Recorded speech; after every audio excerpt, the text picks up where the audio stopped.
Hi, so join me. Let's make this easiest puff puff. So first I will be adding all-purpose flour to my fita, and I'm going to be filtering all of that. So I use this plate as a measuring plate for me because I just wanted to make a very little puff puff, right? And I'll be filtering that, and after this I'll be adding my sugar. So I don't want it to be too sugary, so I'll be adding just 3 tablespoon of sugar, very little, because I want it to taste um really good, and I don't want it to be too sugary. So after that I'll be adding my nutmeg. But before then I'll add yeast. There's no buff without yeast, you all know that, but I added very little, as you can see, because the flour I'll be using is also little, and that is the yeast I use right there. And after that I'll be adding my nutmeg.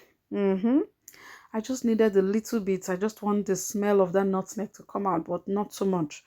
I wanted to turn it in, and I realized that, no, let me use a spoon. So I measured it, and my daughter was disturbing me right there. Well, so yes, I added the nutmeg already, and I'm going to be mixing my dried ingredients together.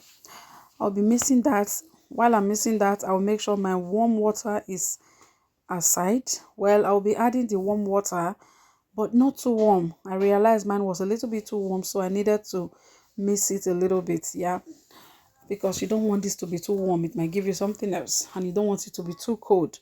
So just lukewarm. And then I added my water, and I'll be mixing this. You add your water until you get that soft or slimy dough that you need, right? So I wanted to add a little bit of vanilla flavor. I don't know, I just wanted to try something new, and it was really nice. It came out really good. So I mixed everything together, but the water was not enough, as you can see. I needed to add more water. So I added more water and mixed thoroughly until I got the exact taste that I wanted, right?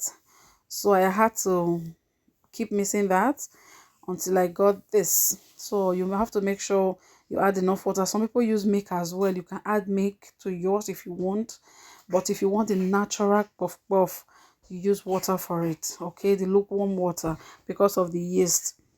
So I got this, and I'm going to be covering this, and I'll be setting this aside. So remember, I added very little yeast, so because of that I'll be keeping it for about an hour to two. If you add a lot of yeast, you can leave this for about 20 to 30 minutes, and it will rise very well. But since I added very little yeast, I will have to wait for about an hour or more. So actually for this video I waited about an hour and 30 minutes. So that is it right there. I will be covering this, and I will be setting it aside to rise, and after rising then I will proceed to fry my puff puff. Yeah, so I was just a little bit playing there, playing while trying to cover the puff puff.